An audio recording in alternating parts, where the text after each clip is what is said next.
Day 7 on forgiveness. सो आज बात करने वाले हैं कुछ एफर्मेशंस की, कुछ पर्सनल टिप्स की और मैं कुछ रिफ्लेक्शन एक्सरसाइजेस आपको देने वाली हूँ जो कि आप जर्नलिंग के लिए यूज कर सकते हो। So first things first, affirmation number 1. I am deserving of all the love and forgiveness from myself and from God and universe. Number 2, I forgive myself for all the past mistakes and release all the guilt and shame from my being. Number 3, I let go of all the self-criticism and negative self-talk and I treat myself with kindness and understanding. Number 4, I choose to learn from the life experiences and I choose to become a better person. Number 5, I trust myself to make better life choices and better decisions in the future. और अब कुछ reflection exercises जो कि आप journaling के लिए use कर सकते हो। नंबर 1, अगर ये मिस्टेक मेरी लाइफ में नहीं होती तो ऐसी कौन सी विजडम जो अभी मेरे पास है वो मेरे पास नहीं होती। इस विजडम को यूज करके मैं बेटर लाइफ चॉइसेस लेने वाली हूँ फ्यूचर में।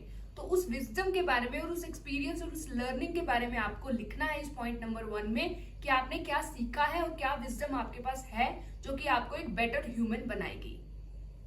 नंबर 2, अगर मेरे साथ ये सिचुएशन दोबारा होती है और सेम एक्सपीरियंस मुझे दोबारा एक्सपीरियंस होता है तो मैं किस तरीके से डिफरेंटली इस बार एक्ट करूंगी, ये आपको लिखना है। इसके बारे में आपको जर्नल करना है। यहाँ पे आप अपने फ्यूचर सेल्फ को भी एक लेटर लिख सकते हो कि हाँ, अगर तुम्हें सेम इस तरीके का कोई एक्सपीरियंस या सिचुएशन हो तो किस तरीके से तुम्हें अब एक्ट करना है, डिफरेंटली किस तरीके से तुम्हें एक्ट करना है।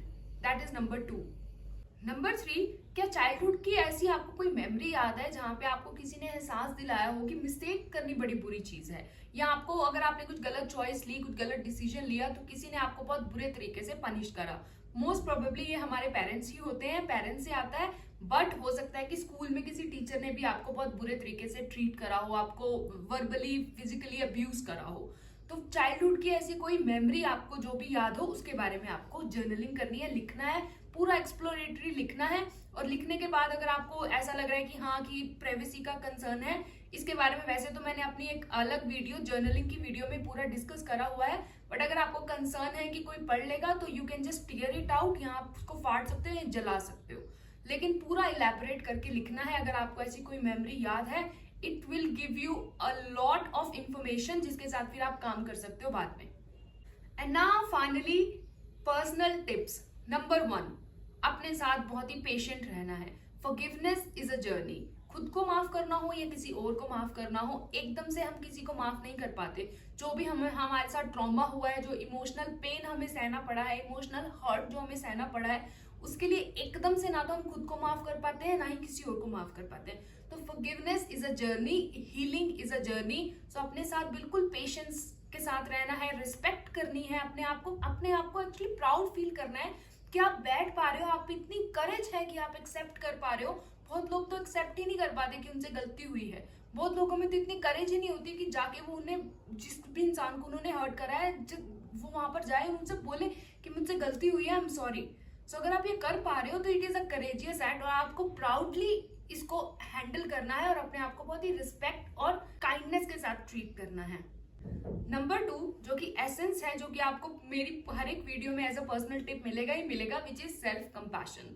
सो आप अपने आप को आपको अपने बच्चे की तरह ट्रीट करना है। अगर आप अपने बच्चे को इस तरीके से नेगेटिवली नहीं बोलोगे तो आप खुद को भी नहीं बोलोगे, अगर उसको क्रिटिसाइज नहीं करोगे तो खुद को भी नहीं करोगे।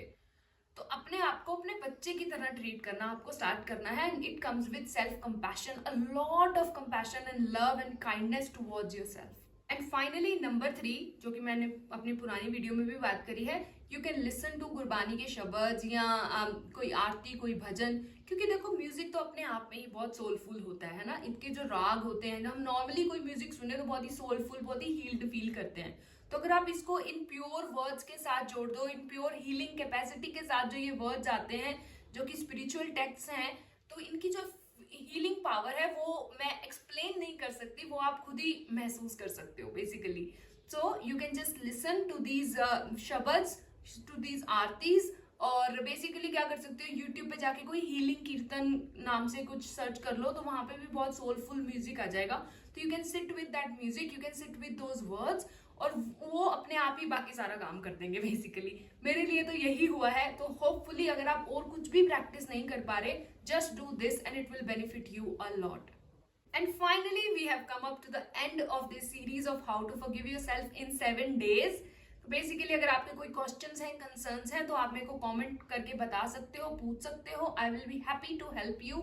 और अगर आपको इस सीरीज से कुछ भी हेल्पफुल कंटेंट मिला जो कि आप अपनी लाइफ में अप्लाई कर सकते हो, कुछ चेंजेस कर सकते हो, अपनी हीलिंग जर्नी में अप्लाई कर सकते हो, I am so happy that it helped you. Thank you so much for watching this video and I'll see you soon in the next one. Bye.